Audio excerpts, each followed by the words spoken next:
Today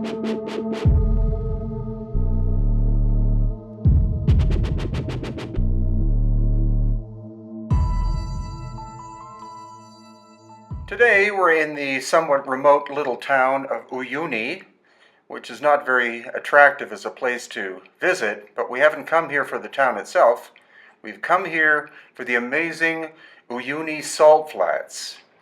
So we drive on the highway for about half an hour outside of town.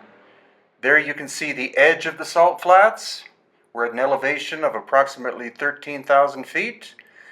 And now the four-wheel drive is starting to move towards the salt flats.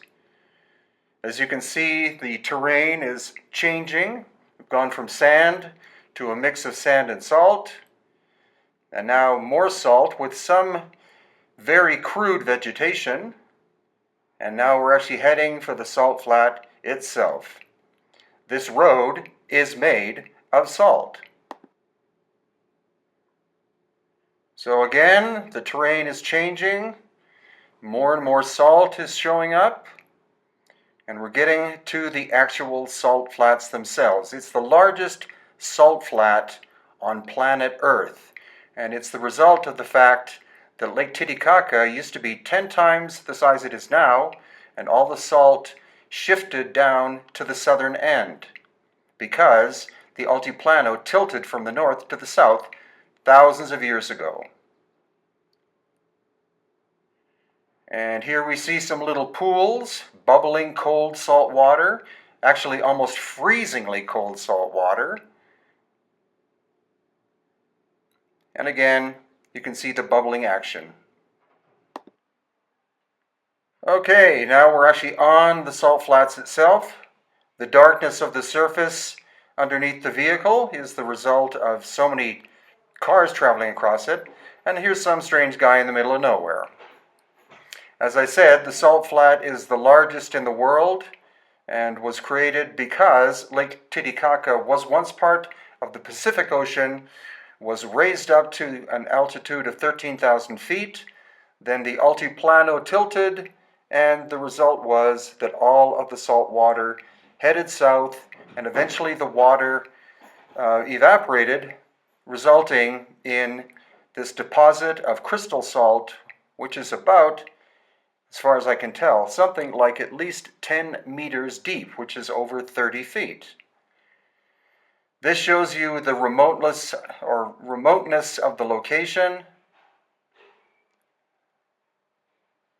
Mountains in the background, and also the fascinating hexagonal shape of the encrusted salt.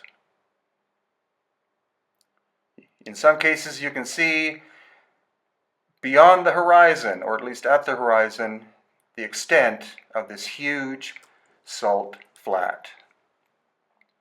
So after walking around on the surface, it's time to get back in and start moving. So the mountains that you see are volcanoes. So this shows you an absolutely fascinating landscape of volcanic activity, plate tectonics, the Altiplano tilting, massive amounts of water shifting and then evaporating. This is one of a two-part video I'm making, so stay tuned to part 2 in another video. And now we're approaching an island, a volcanic island called Incahuasi, which means the house of the Inca. As we get out of the car, you see structures that were made over the course of the last 30 years by one Bolivian individual. This is his home, and now also has a museum and thousands upon thousands of cactus. You see the multiple buildings?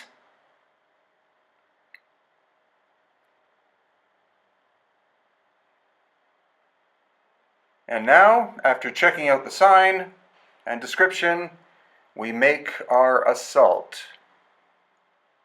and ascent. It's a mildly tortuous climb, but not too difficult. It's about a 25-minute walk up on top of parts of the island, giving amazing views eventually of the salt flats and past thousands upon thousands of cactus. It's amazing that anything could live in this area because usually there are only 3 to 4 months of rainfall.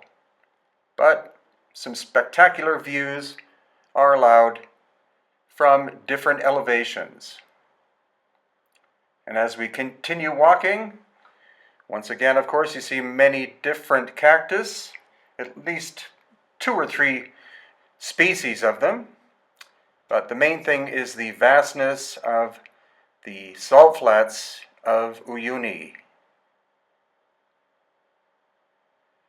It will be part of upcoming Hidden Inca tours, probably in 2018 or possibly 2019, as extensions of major tours. Though it is remote, this area is only a 1-hour flight from La Paz, Bolivia, and La Paz is only a 1-hour flight from our central location of Cusco.